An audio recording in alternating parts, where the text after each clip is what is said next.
అందరికీ praise lord అండి. మరి ఈరోజు ఒక కొత్త టాపిక్ న్యూ టెస్టిమెంట్ సర్వే గురించి చెప్తున్నానండి.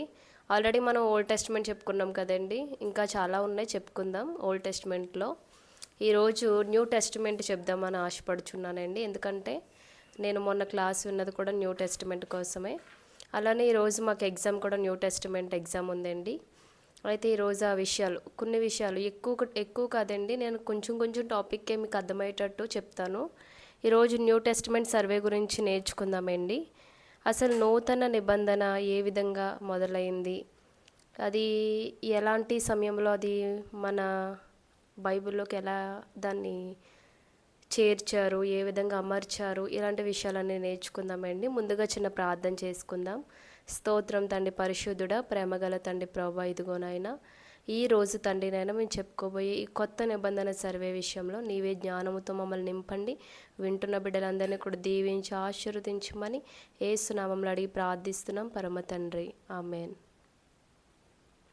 అందరికీ ప్రైజ్ లార్డ్ అండి. అయితే ఈరోజు అసలు కొత్త నిబంధన, నూతన నిబంధన, న్యూ టెస్టిమెంట్ దాని గురించి చెప్తున్నానండి. పాత నిబంధన కాలంలో దేవుడు పాత నిబంధనకు భిన్నంగా ఒక నూతన నిబంధన అనేది రాబోతుంది అని ఆయన ఆల్రెడీ ఇర్మియా గ్రంథం ద్వారా చెప్పారండి. ఇర్మియా 31వ అధ్యాయంలో 31 వచనం నుంచి 33 వచనాలు చదివితే అక్కడ దేవుడు ఆల్రెడీ పాత నిబంధనలో దీనికి భిన్నంగా ఇంకొక కొత్త నిబంధన లేకపోతే నూతన నిబంధన అనేది వస్తుందని ఆయన ఆ రోజే చెప్పారండి. అయితే దేవుడు చేసిన వాగ్దానాలు అన్నీ కూడా పాత నిబంధనలో యేసుక్రీస్తు లేకపోతే యెహోవా చేసిన అన్నీ కూడా ఈ కొత్త నిబంధనకు వచ్చినప్పుడు యేసుక్రీస్తు గారు మరన్నీ కూడా ఆయన ద్వారా నెరవేరడం అనేది మనం చూస్తామండి. అయితే నూతన నిబంధన అనే పదము క్రీస్తు శకం 2వ శతాబ్దం అంటే సుమారు క్రీస్తు శకంలో 190వ ప్రాంతంలో ఇది వాడుకలోకి వచ్చిందండి. అర్థమైందండి. ఈ నూతన నిబంధన అనే పదము క్రీస్తు శకం 2వ శతాబ్దంలో అయితే అది సుమారు 190 ప్రాంతంలో ఇది వాడుకలోకి రావడం అనేది జరిగింది. నెక్స్ట్ పాత అంటే ఓల్డ్, ఈ పదము హెబ్రూ బైబిల్ కాలం చెల్లిపోయిందని సూచించదు. యూదుల బైబిల్ను తొలి సంఘము యొక్క లేఖనాల నుండి వేరుగా గుర్తించడానికి మాత్రమే పాత మరియు కొత్త అనే పదాలు ఉపయోగించబడ్డాయి. అసలు ఈ పాత అనే పదము హెబ్రీ బైబిల్లో నుంచి సూచించింది అయితే కాదండి. ఇది కేవలము ఇది యూదుల బైబిలును తొలి సంఘం నుంచి వేరుపరిచి వేరొక దానిగా గుర్తించడాన్ని మాత్రమే దీన్ని పాత మరియు కొత్త అనే పదాలు ఉపయోగించారు. అంటే పాత అంటే ఆల్రెడీ జరిగిపోయింది, కొత్త అంటే దీనికి భిన్నంగా ఉంటుంది కాబట్టి కొత్త, ఈ విధంగా ఈ పదాలను అమర్చారు కానీ ఇంకో కారణం ఏం కాదండి. అయితే పాత నిబంధన లేఖనాలను అర్థం చేసుకోవడానికి కొత్త నిబంధన రచయితలు క్రీస్తు కేంద్రిత దృక్పథాన్ని ఉపయోగించారు. ఇప్పుడు ఈ పాత నిబంధన మనం అర్థం చేసుకోవాలంటే కొత్త నిబంధన రచయితలు ఈ క్రీస్తునే ఈ కేంద్రిత దృక్పథాన్ని ఉపయోగించడం అనేది మనం ఇక్కడ చూస్తామండి. కాబట్టి మనం క్రీస్తు శకం 45 నుండి 130 మధ్య కాలంలో 8 నుండి లేదా 9 మంది రచయితలు ఈ కొత్త నిబంధన రచించారని మనకు తెలుస్తుందండి. ఏ శతాబ్దం అండి? క్రీస్తు శకం 45 నుండి 130 మధ్య కాలంలో ఎంతమంది అండి? 8 నుంచి 9 మంది రచయితలు దీన్ని కొత్త నిబంధన రచించారని మనం చూస్తాం. అయితే కొత్త నిబంధనలోని కొత్త నిబంధనలో కొన్ని గ్రంథాలు ఉన్నాయి కదండి. ఆ గ్రంథాలు అరమిక్ భాషలోను, మిగిలినవి గ్రీక్ భాషలోను రాయబడ్డాయి. ఎన్ని భాషలండి? కొత్త నిబంధన అరమిక్ అలానే గ్రీక్. అదే పాత నిబంధనలో అరబిక్, గ్రీక్, హెబ్రీ భాష, ఈ 3 చూస్తాం. కానీ కొత్త నిబంధనకు వచ్చినప్పటికి ఈ 2 భాషలు మాత్రమే ఇక్కడ ఉపయోగపడ్డాయండి, రచించారు. అయితే ఇది 4 సువార్తలతో మొదలవుతుంది. కొత్త నిబంధనలో కొన్ని గ్రంథాలు అరబిక్ భాష, గ్రీక్ భాష అయితే అందులో 4 సువార్తలు ఇలా మొదలవుతున్నాయి. అవి యేసుక్రీస్తు జీవితం గురించి మాత్రమే వివరిస్తున్నాయి. కొత్త నిబంధన ఓపెన్ చేస్తే మనకి ఏం కనిపిస్తాయండి? మత్తయి, మార్కు, లూకా ఈ 3 సువార్తలు కూడా యేసయ్య జీవితం గురించి వివరిస్తున్నాయండి. అవి కాలక్రమానుసారంగా అయితే లేవండి. మత్తయి, మార్కు, లూకా కూడా అది క్రమంగా లేవు, కానీ ఆ 3 గ్రంథాలు కూడా మన యేసుక్రీస్తు జీవితం గురించి వివరిస్తున్నాయండి. 4 సువార్తలు కూడా, అంటే యోహాను సువార్తతో పాటు. అయితే మొదటి 3 సువార్తలు సినాప్టిక్ సువార్తలని, చివరి సువార్త పుస్తకాన్ని యోహాను సువార్త అని అంటారు.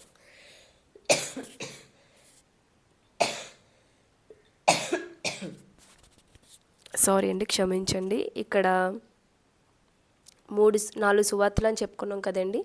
మత్తయి, మార్కు, లూకా, యోహాను ఈ 4 సువార్తలు కూడా యేసుప్రభు జీవితం గురించి చెప్పిన ఇవి క్రమంగా లేవండి.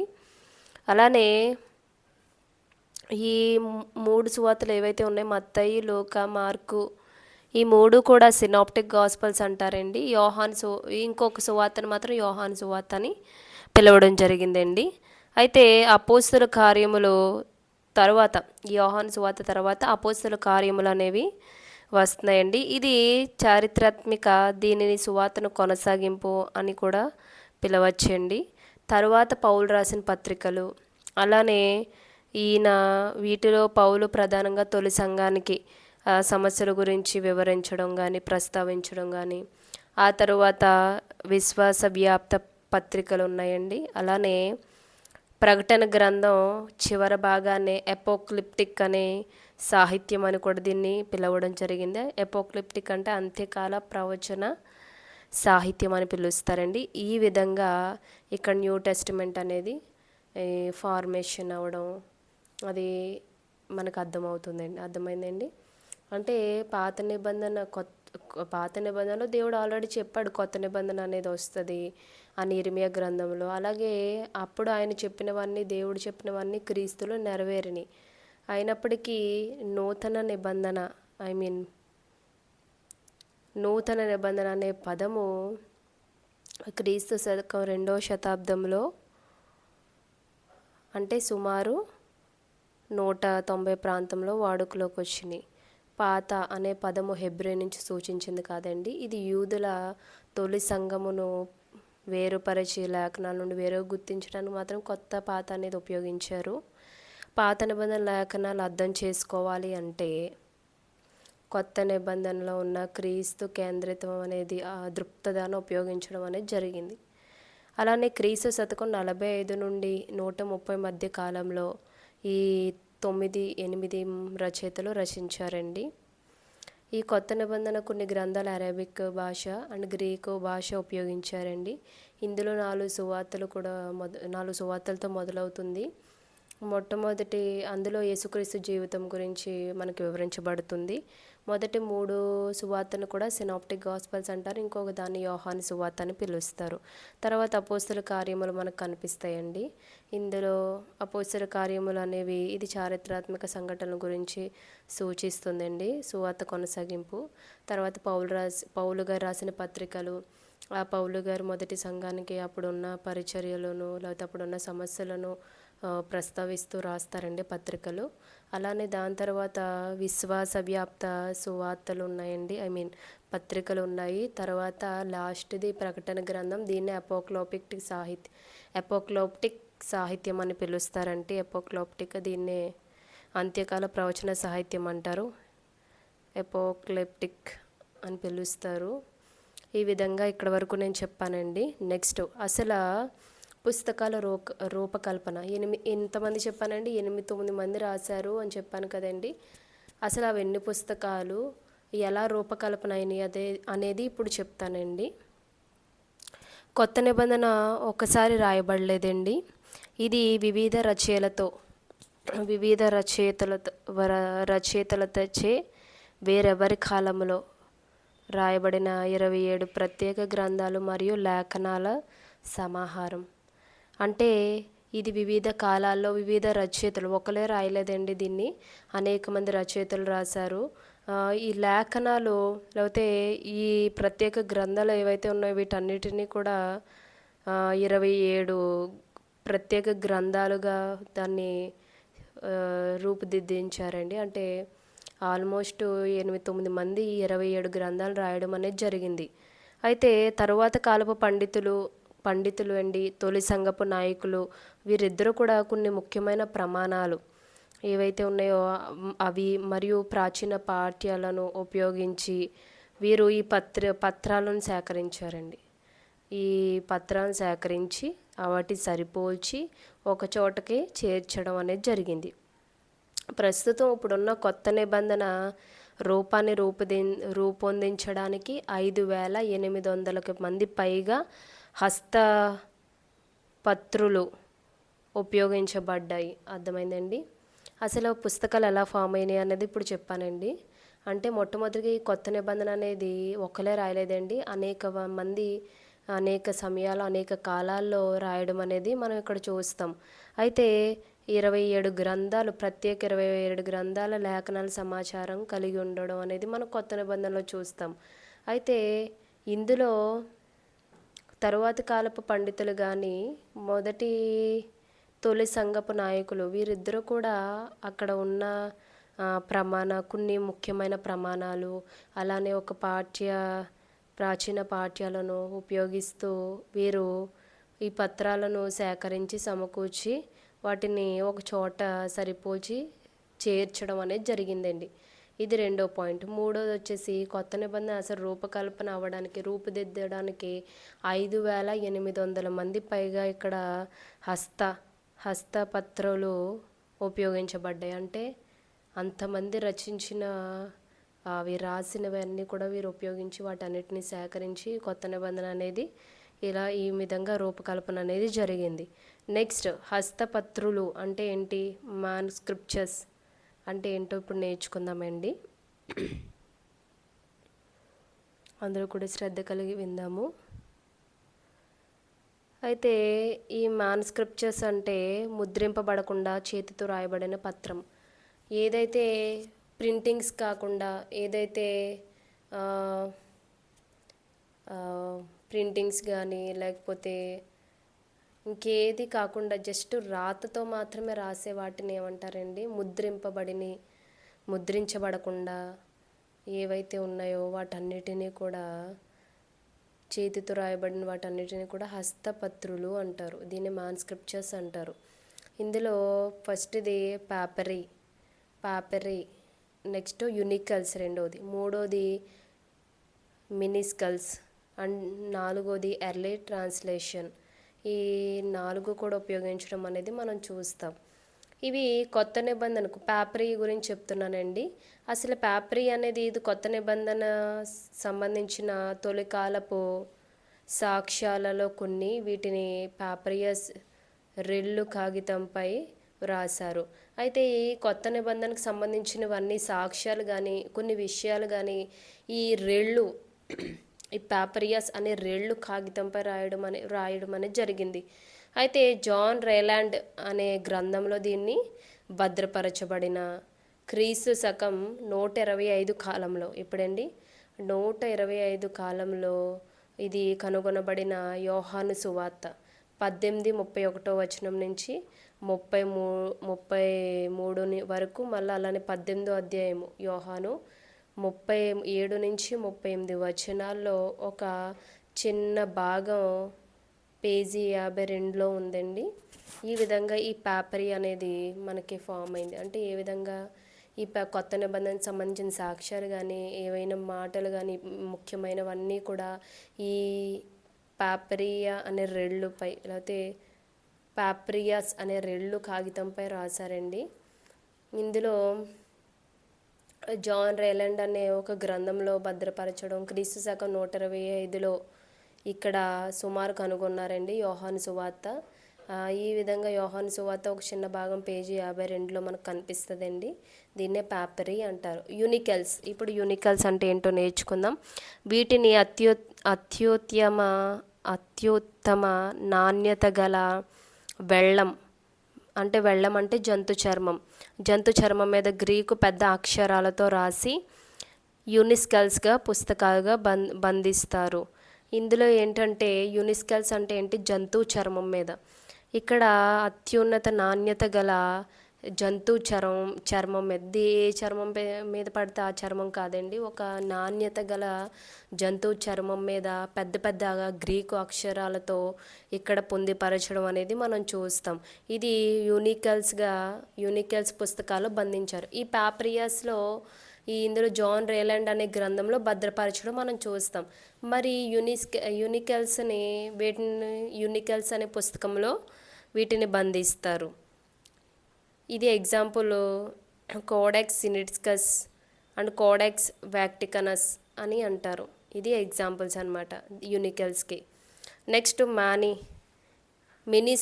మినిస్కల్స్ అంటే ఏంటి, ఇది 9వ శతాబ్దం నుండి 15వ శతాబ్దం వరకు కూడా రూపొందించబడ్డాయి. ఈ వ్రాతపత్రాలు చిన్న కర్సివ్ గ్రీక్ లిపిలో రాయబడ్డాయి. మిగిలి ఉన్న గ్రీక్ కొత్త నిబంధన గ్రంథాల్లో అత్యధిక భాగం వీటివే. ఏంటండి ఈ మినిస్కల్స్లో ఏంటి అంటే, ఇది 9 నుంచి 15వ శతాబ్దం వరకు కూడా ఇవి బాగా రూపొందించు అంటే రాతవే. ఇవి ఎలా ఉంటాయంటే చిన్న గ్రీకులో కర్సివ్ అనే గ్రీక్లో లిపిలో రాయబడి ఉన్నాయండి, లిపి.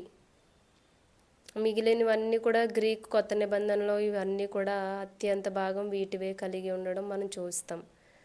అర్థమైందండి. దీన్ని మినిస్కల్స్ అంటారు. మినిస్కల్స్లో కర్సివ్ అనేది గ్రీక్ వర్డ్లో ఉంటుంది.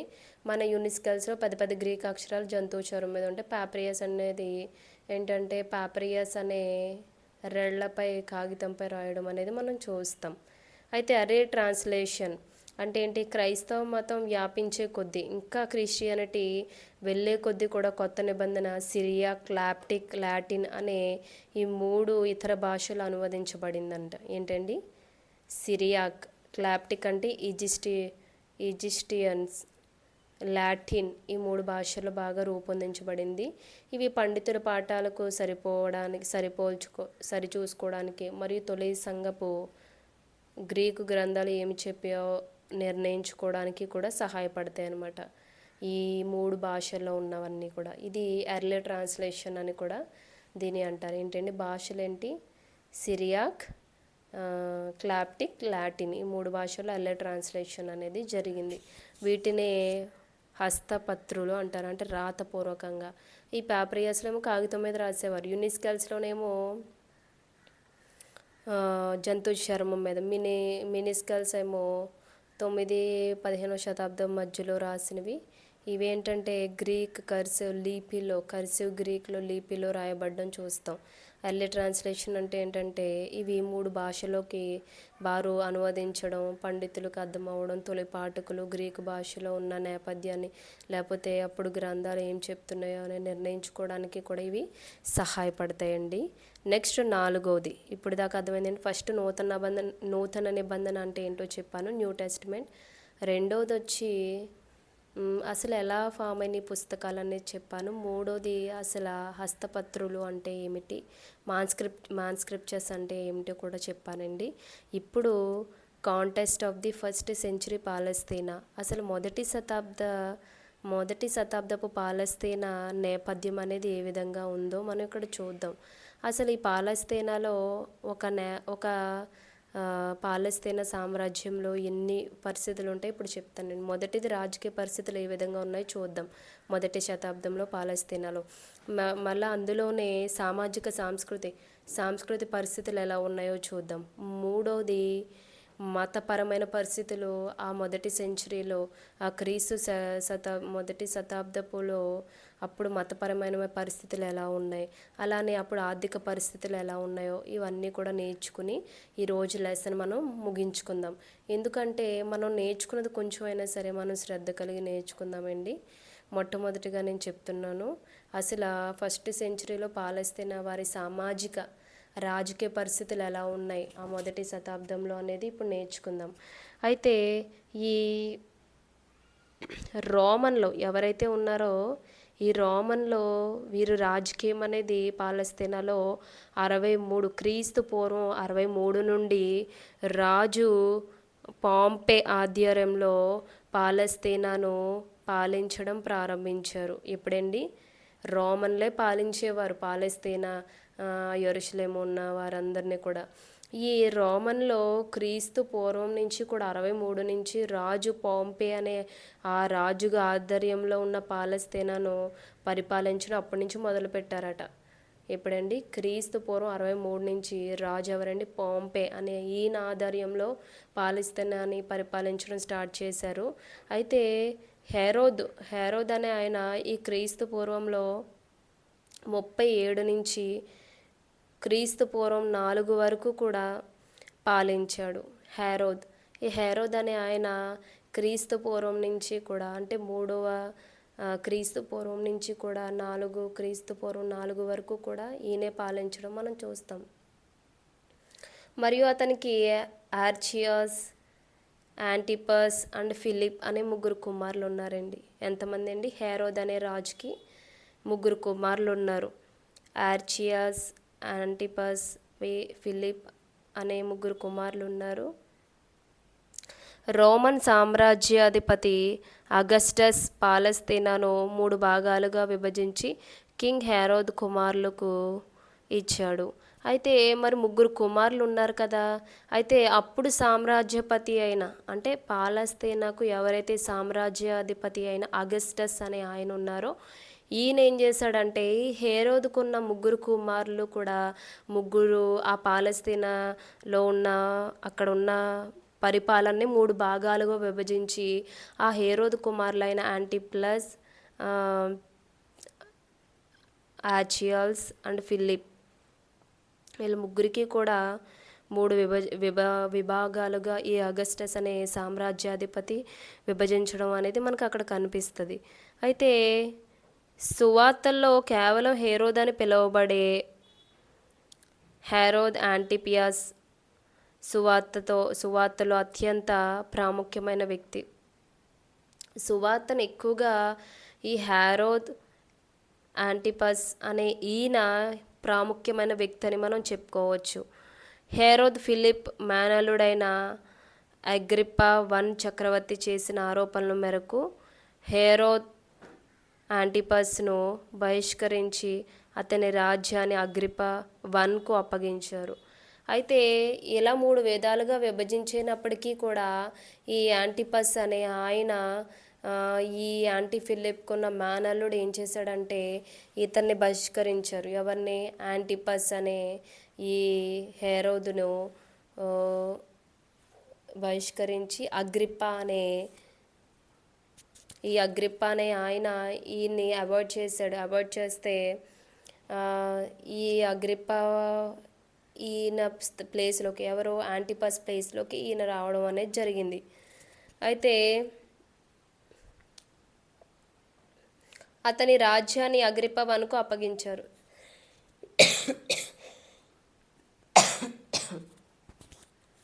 అప్పుడు యాంటిపస్ని ఎప్పుడైతే బహిష్కరించారో ఎప్పుడైతే తొలగించారో ఇక్కడ అగ్రిప్పా I అంటే హెరోద్ ఫిలిప్ అనే మేనలుడైన ఈ అగ్రిప్పా Iకే రాజ్యాన్ని అప్పగిస్తారు.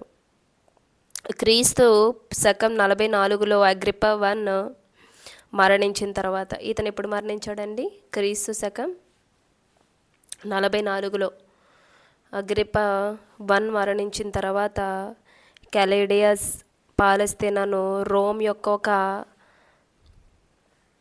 ప్రవెన్సీగా చేసి దానిని గవర్నర్ ఆధీనంలో ఉంచారు. ఈయన చనిపోయిన తర్వాత క్యాలిడియస్ అనే ఆయన పాలస్తీనా రోమాను ఏం చేశారంటే వీరు గవర్నర్ ఆధీనంలో ఇవ్వడం అనేది జరిగింది. అప్పుడు దాకా రాజులు పరిపాలించేవారు, తర్వాత గవర్నర్లో పరిపాలించడం మనం చూస్తాం. యూదులు రోమన్ పాలనలో సంతోషంగా లేరు. ఇక్కడ ఇంత ప్రాసెస్ జరుగుతున్నా, ఇంతమంది రాజులు వచ్చి మరణించిన, గవర్నర్స్ వచ్చి అక్కడ నడిపించినా సరే యూదులు వారి రోమన్ పాలన అంటే ఎక్కువగా ఎవరుండేవారండి? పాలస్తీనా మొదటి శతాబ్దపు కాలంలో ఈ రోమన్లే ఎక్కువగా ఈ పాలస్తీనాని వారు పరిపాలించేవారు. అయితే యూదులకు ఇష్టం ఉండేది కాదు ఈ రోమన్లు పరిపాలించడం. ఎందుకంటే హేరోదు పిల్లలను చంపాడు. మనం చూస్తే హేరోదు పిల్లల్ని చంపడం, అలానే నిషేధించబడిన విగ్రహాలను ప్రతిష్ఠించడం, అలానే యూదులకు తమ సంప్రదాయాలను పాటించే స్వేచ్ఛ ఉన్నప్పటికీ కూడా రోమన్లు వారి మనోభావాలను దెబ్బతీసేవారు.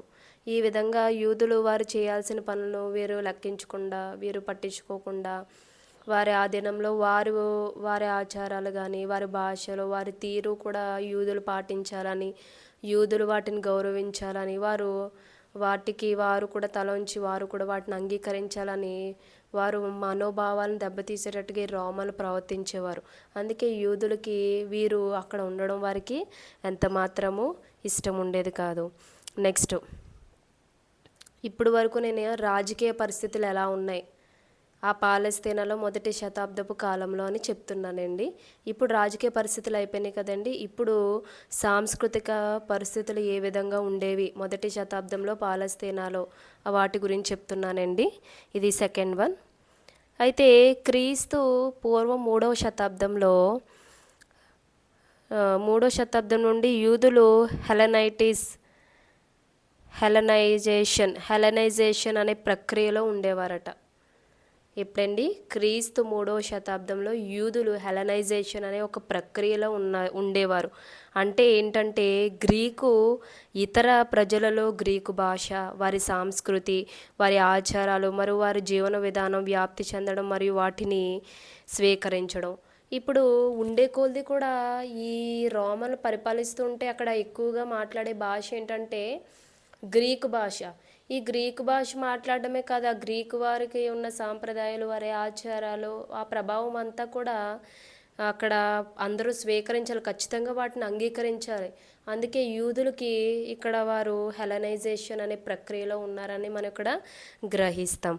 అయితే అలెగ్జాండర్ ద గ్రేట్ ఈయన నుండి ప్రారంభమైన గ్రీకు రాకతో యూదులు మరియు జూడిజం యొక్క హెలనైజేషన్ ప్రక్రియ వేగవంతమైంది. ఈయన అలెగ్జాండర్ ద గ్రేట్ అనే ఈయన దగ్గర నుంచే ఈ గ్రీకు వారు యూదుల్లోకి రావడం, గ్రీకు రాకతో యూదులు మరియు జూడిజం యొక్క ఇంకా వారి హెలనైజేషన్ అనే ప్రక్రియ వేగవంతం అవడం అనేది మనం చూస్తామండి. అయితే పాలస్తీనాలో యూదా మరియు హెలనిస్టిక్ సంస్కృతులు మరియు మతాల ప్రత్యక్ష సంబంధంలోకి వచ్చాయి. గ్రీకు ప్రజలు తమ భాష, దుస్తులు, జీవనశైలి, మతం, పనులు, అలానే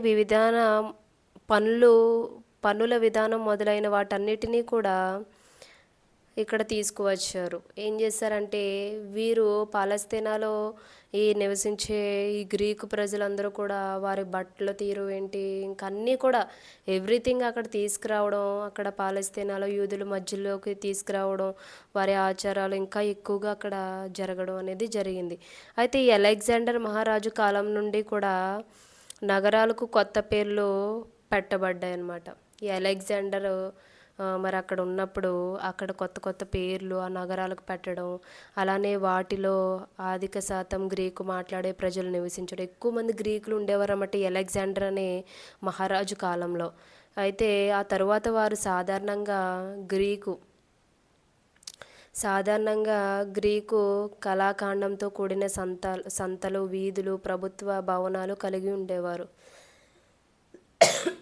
ఈ రాజుకాలంలో గ్రీకు భాషలో ఇంకా వారికి సంబంధించిన బిల్డింగ్స్, వారి సంతలు, వారి వీధులు ఇంకా సపరేట్గా వారికంటూ ఒక ప్రత్యేకమైన విధులు అన్నీ కలిగి ఉండడం అనేది మనం పాలస్తీనాలో చూస్తాం ఈ మొదటి శతాబ్దంలో. అయితే శ్రేయస్సు సంపాదించాలంటే గ్రీకు సంస్కృతిలోని కొన్ని అంశాలను స్వీకరించాలని చాలామంది యూదులు గ్రహించారు. ఇప్పుడు ఒక శ్రేయస్సు మనం సంపాదించాలి అంటే ఖచ్చితంగా అక్కడ వారు ఏం గ్రహించారంటే యూదులు ఏమనుకున్నారంటే ఆ గ్రీకు సంస్కృతిని కూడా మనం ఖచ్చితంగా స్వీకరించాలి అని వారు తెలుసుకోవడం జరిగింది. భాష కూడా ప్రభావితమైంది. ఈ నగరాల్లో గ్రీకులు మరియు యూదులు అనేక సమూహాల మధ్య ఉన్న ప్రత్యేక సంబంధం ఆధిపత్య సమూహాల జీవన విధానం, సంస్కృతి మరియు ఆచారాలు స్వీకరించడాన్ని తప్పనిసరి చేసింది. అక్కడ ఇంకా యూదులు ఏమనుకున్నారంటే అప్పుడు దాకా వారు ఆచారాలు పాటించడం ఇవేమి ఉండే కాదు. కానీ ఉండే కొలది కూడా అలెగ్జాండర్ కాలంలో ఇంకా గ్రీకు ప్రజలు రావడం, అక్కడ వారు ఇంకా వారికంటూ ఒక సొంత భవనాలు, వారికంటూ ఒక సొంత ఆచారాలు, వారికంటూ ఒక సొంత విధులు నిర్మించుకోవడం ఇవన్నీ కూడా ఆ కాలంలో జరుగుతూ ఉంటే యూదులు కూడా ఇలాగే ఉంటే కష్టం, ఖచ్చితంగా మనం వారిని అన్నిటిని కూడా మనం స్వీకరించాలని చెప్పి వారు వీరితో పాటు అంటే ఇవి సంస్కృతిలోని స్వీకరించడం అనేది మనం ఇక్కడ చూస్తామండి. అయితే రోజువారీ వ్యవహారాల్లో గ్రీకు భాష మాట్లాడడం తప్పనిసరి. ఇప్పుడు అక్కడ ఒక వ్యాపారం జరుగుతుందంటే అక్కడ ఓన్లీ గ్రీకు భాషే మాట్లాడాలి. అంటే ఖచ్చితంగా యూదులు కూడా అక్కడ గ్రీకు భాషను ఏం చేయాలండి, స్వీకరించాలి. కాబట్టి అక్కడ వారు అది తెలుసుకున్నారండి. కాబట్టి క్రీస్తు శకం 1వ శతాబ్దం నాటికి యూదులలో అధిక శాతం మంది గ్రీకు భాష మాట్లాడేవారని చెప్పవచ్చు. కాబట్టి ఆ 1వ శతాబ్దంలో నుంచి కూడా ఈ గ్రీకు భాష మాట్లాడడం యూదులు స్టార్ట్ చేశారండి. అయితే సమాజంలో అక్కడ ఎక్కువగా ఆ సంస్కృతిలో సమాజంలోనే స్త్రీలను తక్కువగా చూడడం, స్త్రీలు మతపరమైన మరియు సామాజిక అంశాలకు లోనయ్యేవారు. అలానే బానిసత్వం కూడా ఉండేదండి. బానిసత్వం ఉండేది సమాజంలో. యజమాని బానిస అనే సంస్కృతి, యజమాని బానిస ఇలాంటి సంస్కృతి కూడా ఆ కాలంలో ఉండేది. సమాజంలో పరువు అవమాన సంస్కృతి కూడా ఇలాంటివి కూడా అప్పట్లో మనం పాలస్తీనాలో 1వ శతాబ్దంలో చూడొచ్చండి. ఈ విధంగా వారి సంస్కృతి అనేది ఉండేది. ఇప్పటివరకు రాజకీయ అలానే సాంస్కృతిక పరిస్థితులు మనం చూసాం. ఇప్పుడు మూడోది మతపరమైన పరిస్థితులు ఏ విధంగా ఉండేవి 1వ శతాబ్దపు పాలస్తీనాలో అనేది కూడా మనం నేర్చుకుందామండి. ఇప్పుడు మతపరమైనవి చెప్తున్నానండి. యూదులు ప్రార్థనా మందిరం విద్య మరియు మతానికి కేంద్రంగా పనిచేసేది. ఇప్పుడు యూదుల మందిరం ఏదైతే ఉందో అది ఓన్లీ దేవుని మతపరమైనదే కాదండి, అక్కడ విద్య కూడా నేర్చుకునేవారు యూదులు. అక్కడే మతపరమైన సంబంధ విషయాలు కూడా వారు కలిగి ఉండడం మనం చూస్తాం. అయితే జెరూసలేం దేవాలయం మతపరమైన శక్తికి కేంద్రం అని మనం చెప్పచ్చండి యూదులకి. అయితే జోసెఫల్ ఇలా అంటున్నాడు, జోసెఫస్ ఇలా అంటున్నాడు, యూదులలో 4 ప్రధాన వర్గాలు ఉండేవంటండి. యూదుల్లో చాలా వర్గాలు చూస్తాం కానీ ప్రధానంగా 4 వర్గాలు ఇక్కడ మనకి ఈ జోసెఫస్ అని ఆయన చెప్తున్నారండి. అవి ఏంటంటే పెరైజిస్ వీరెవరంటే ఈ వర్గం వారు ఏంటంటే మోషే ధర్మశాస్త్రాన్ని నమ్ముతారండి. అలాగే ఇక మౌతిక సాంప్రదాయము మరియు పునరుద్ధానాన్ని విశ్వసిస్తారండి. పునరుద్ధానాన్ని కూడా వీరు విశ్వసించడం అనేది చూస్తామండి. తర్వాత సాడిజస్ అనే ఈ వర్గపు వారు ఏంటంటే వీరు రోమన్ పాలనను నమ్ముతారండి, వారికి సహకరించేవారు. వీరు శారీరక పునరుద్ధానాన్ని కూడా శారీరక పునరుద్ధానాన్ని స్వీకరిస్తారండి. అలానే ఎజెన్స్ అంటే ఈ వర్గపు వారు అంత్యకాల ఆసమమైందని వీరు కనిపెట్టుకుని ఉంటారు, అంటే వీరు విశ్వసిస్తూ ఉంటారండి. జియోలాట్స్ వీరు రోమన్ వ్యతిరేకులు అనమాట. ఇలా 4 వర్గాలు మన యూదుల్లో చూస్తామండి. అది మతపరమైన విధంగా ఈ విధంగా యూదులు అనేవారు పాలస్తీనాలో ఉండేవారండి. అలానే ఇప్పుడు 4వది అండి, ఆర్థిక పరిస్థితులు ఎలా ఉండేవి. ఇప్పుడు దాకా రాజకీయ తెలుసుకున్నాము, అప్పుడు పాలస్తీనాలు ఎలా ఉండేవో. నెక్స్ట్ 2వది ఏంటండి, సామాజిక పరిస్థితులు ఎలా ఉన్నాయి, అదే సాంస్కృతిక పరిస్థితులు ఎలా ఉన్నాయి తెలుసుకున్నాము. 3వది మతపరమైనవి తెలుసుకున్నాం. ఇప్పుడు 4వది ఆర్థిక పరిస్థితులు ఎలా ఉండేవి, ఆ 1వ శతాబ్దంలోనే ఆర్థిక పరిస్థితులు ఏ విధంగా ఉండేవో కూడా నేర్చుకుందామండి. అయితే 1వ శతాబ్దపు పాలస్తీనా సామాజిక ఆర్థిక పరిస్థితుల గురించి చెప్తున్నానండి. యేసు కాలంలో పాలస్తీనా ఆర్థిక పరిస్థితి చాలా కీలకమైంది. యేసై ఉన్న కాలంలోనే కదండి మనం ఇప్పుడు చెప్పుకుంటున్నాం, న్యూ టెస్టిమెంట్ గురించే. కాబట్టి అప్పుడు యేసై ఉన్న కాలంలో చాలా వారి పరిస్థితి కీలకంగానే ఉండేదండి. ఎందుకంటే యేసు యొక్క అనేక మాటలు మరియు చర్యలు ఆ కాలంలోని ఆర్థిక కారకాలపై స్పష్టంగా ఆధారపడి ఉన్నాయి. చాలా మాటలు యేసయ్య చెప్పడం, ఆయన చర్యలు కూడా మనం చూస్తూ ఉంటాం కదండి. అయితే రోమన్ పాలనలో ప్రజలు ఉన్నత వర్గము, పౌరులు, స్వతంత్రులు, బానిసలు అనే శ్రేణిని అనుభవించేవారు. చాలామంది వారు ఉన్న టైంలో పౌరులు ఉండేవారు, స్వతంత్రులు ఉండేవారు, బానిసలు ఉండేవారు, అలానే ఉన్నత వర్గపు వారు ఉండేవారు. ఈ విధంగా రకరకాల వాళ్ళు రోమన్లో ఉండడం, జీవించడం అనేది మనం చూస్తామండి. అంటే లేనివారు, ఉన్నవారు, పేదవారు, ధనికులు అందరూ ఉండేవారు. అయితే ఈ రోమన్లో యూదులపై పన్నులు విధించేవారు. ఈ రోమన్లు ఎవరైతే ఉన్నారో వారు యూదుల మీద పన్నులు విధించేవారు. మరియు స్థానిక యూదులే వాటిని పన్నులు వసూలు చేసేవారు. వసూలు చేసేవారు ఎవరో కాదు, ఆ యూదుల్లోనే కొంతమంది పన్నులు వసూలు చేసేవారు. అయితే సమాచార మార్పిడి మరియు అక్షరసత్య లోపం కారణం పన్ను వసూలుదారులు సామాన్య ప్రజల నుండి అదనపు పన్నులు వసూలు చేసేవారు. అంటే ఎవరైతే పేదవారు ఉంటారో, ఎవరైతే చదువు లేని వారు ఉంటారో, ఎవరైతే మరి ఏమీ చేయక ఉండి మరి నిస్సాయి స్థితిలో ఉన్నవారు, ఇలాంటి వారి మీద మరీ ఎక్కువగా డబ్బులు వేసి పన్నులు వసూలు చేయడం అనేది మనం ఇక్కడ ఆ 1వ శతాబ్దపు కాలంలో పాలస్తీనాలో చూస్తామండి. 1వ శతాబ్దంలో రోమన్ పాలకులు యూదులను ఆర్థికంగా దోచుకునేవారు. ఈ రోమన్లు ఎవరైతే ఉన్నారో వీరు యూదుల్ని ఘోరంగా దోచుకోవడం, వారి ఆర్థిక పరిస్థితులను వారు అనగద్రొక్కడం, పన్నులు ఎక్కువగా వేయడం, ఈ విధంగా పరిస్థితులు అనేవి పాలస్తీనాలో 1వ శతాబ్దపు కాలం నాటి మనం ఆర్థిక పరిస్థితులు చూసాం కదండి. ఈ విధంగా ఈ రోమన్ల ఆధిపత్యం అనేది యూదుల మీద ఎక్కువగా కలిగి ఉండడం మనం బైబిల్లో చూస్తామండి. ఈ విధంగా ఇక్కడ కొత్త నిబంధన వ్యాప్తి ఎలా జరిగింది, పుస్తకాలు ఎవరు రాశారు, పుస్తకాలు ఎలా అమర్చారు, ఏ విధంగా అమర్చబడ్డాయి, ఏ కాలంలో అమర్చబడ్డాయి, ఆ టైంలో అసలు హస్తపత్రులు మ్యాన్స్క్రిప్చర్స్ అంటే ఏమిటి అని, అవి ఎన్ని విధాలుగా ఉన్నాయి, అలానే 1వ శతాబ్ద పాలస్తీనా ప్రజలు ఏ విధంగా జీవించేవారు, వారి నేపథ్యం ఎన్ని విధాలుగా ఉంది, ఇవన్నీ నేర్చుకున్నాం కదండి. ఈ విధంగా న్యూ టెస్టిమెంట్ ఫార్మేషన్ అనేది జరిగింది. నేను మిగతాది కూడా కంటిన్యూ చేస్తానండి. దీని కంటిన్యూషన్ ఉంది. అదేంటంటే సినాప్టిక్ గాస్పల్స్. ఇప్పుడు దాకా మీకు బేసిక్స్ అంటే మీకు ఒక అవగాహన కొరకు మొత్తం అన్నీ చెప్పానండి. ఇప్పుడు కొత్త నిబంధన స్టార్ట్ ఏంటండి, మత్తయి సువార్త నుంచి కూడా వాటి గురించి సినాప్టిక్ గాస్పల్స్ని అసలు ఏ సువార్తను పిలుస్తారు, ఎందుకు పిలుస్తారు, ఇవన్నీ కూడా రేపు వివరిస్తానండి. సినాప్టిక్ గాస్పల్స్ గురించి రేపు వివరిస్తాను. మరి ఇప్పటి వరకు కూడా మీకు అర్థమైందని నేను ఆశిస్తున్నాను. మళ్ళీ రేపు ఇంకొక టాపిక్తో అందరూ కూడా మరి కలుసుకుందామండి. అంతవరకు కూడా అందరూ ప్రార్థన చేయండి. అందరికీ ప్రైజ్ లార్డ్.